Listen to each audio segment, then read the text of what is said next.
In this video, I'm going to be sharing with you some house hunting tips. So whether you've been looking for a home for a while and you just can't find the right one, or if you haven't even started your journey yet, here are 5 tips to help you get started.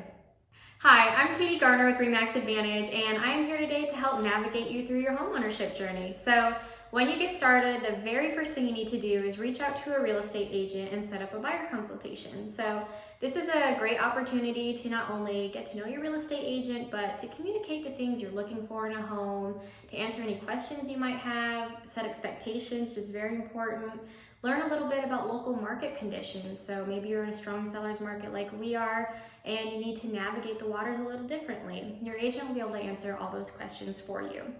I like to offer my buyers a buyer's guide at the same time, because even though we can talk face to face like this, it's always nice to have a piece of paper and a guide that you can reference later. So you'll get that from me at a consultation as well, and most agents offer that.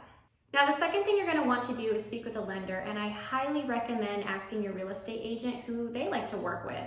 The reason being is because we work with lenders every single day, and it really does make a difference to have a great lender in your corner. So I personally love working with local lenders as opposed to big companies like Rocket Mortgage. Typically the communication is a lot better. They understand our local market. They have better connections with local appraisers and important people that you're going to need to be part of the process. So typically a good thing to know is that most lenders are going to be able to offer you all the same things. What you're really going to want to look for is someone who's a good communicator. So just something to know. I know it's really tempting to go to Rocket Mortgage and some of those easy online mortgages, but believe me, if you want to save yourself some stress and anxiety down the road, definitely recommend connecting with someone local if you can. Now, I know a lot of people are really intimidated to speak to a lender, especially my first-time home buyers, because they don't want to be denied for that loan. That's a scary thought, right? But honestly, the best thing you can do early on is to speak with a lender, because even if you're not ready right now, they can help give you the steps and the advice you need in order to be pre-approved in a month, 3 months, 6 months. Sometimes that's the case, but what you need to understand is that time is going to pass anyway, so you can be proactive during that time to help you get into that home 6 months down the road, or you can stay in the same position and nothing's gonna change. You still can't get that house. So that lender, think of them more as an ally rather than an enemy, okay? So that person's really going to help you not only get into a home, but also to understand the upfront costs, because that's really important. You don't want to get to a closing table and owe way more money than you thought, or have your payments be way higher than you were hoping. So definitely ask your lender for a breakdown of the costs and the cash you're probably and realistically going to need to close. So this is going to be all your closing costs if the sellers are not already paying your closing costs, which in this current market, I haven't seen sellers pay closing costs a whole lot, but your closing costs, your down payment, and then you're also going to want to calculate in your fees for the appraisal and as well as the inspection. But your lender and your real estate agent can go over all those in detail with you. Now, going back to setting expectations, the third thing you're going to want to do is make 2 lists. Your first list is going to be of things you absolutely must have in a home, and the second list is going to be things that you would really, really like in a home. Now, the reason it's important to make this list and to share it with your real estate agent is because the amount you're pre-approved for and your dream home aren't always the same exact thing, unfortunately.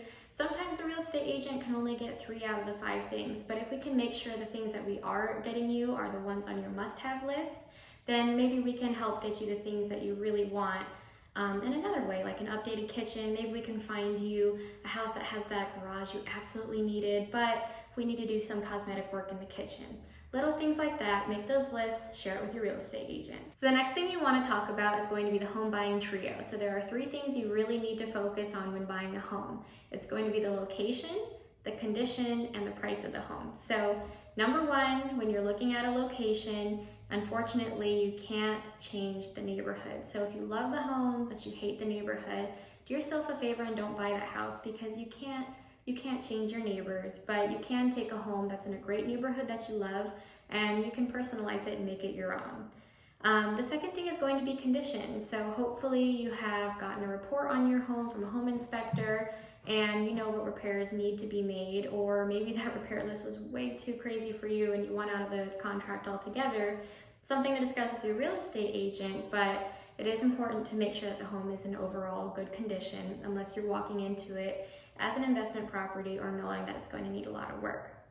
And of course, the third thing is going to be the price. So making sure the sales price is going to be affordable, the monthly payments are going to be affordable, and factoring in the utility costs, the maintenance costs, and any repairs and upgrades you need to make on the house. Now, my fifth and final tip is going to be look beyond the cosmetics. Now, that doesn't mean go buy an ugly home that you hate.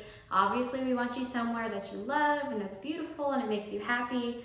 But I mean, look beyond the tiny cosmetic details that you can actually change. So if the walls aren't the right color, if the floors need to be changed, or maybe the countertops aren't your favorite. These are small things that we can change, but as long as the location is right, the flow of the house is great, the price is right, the condition is good, those are the factors you need to look at. And then if you want to make changes down the road, you can do it yourself, you can reach out to a contractor, and you can make it your own. I hope some of these tips helped you. If you'd like to set up a buyer consultation with me, please reach out. I'd be happy to help you. Even if you're not in the same state, but you want some advice or you want to find an agent that can help, I have agents all over the country I have great relationships with who I know and trust to help you on your home ownership journey. Have a good day, guys.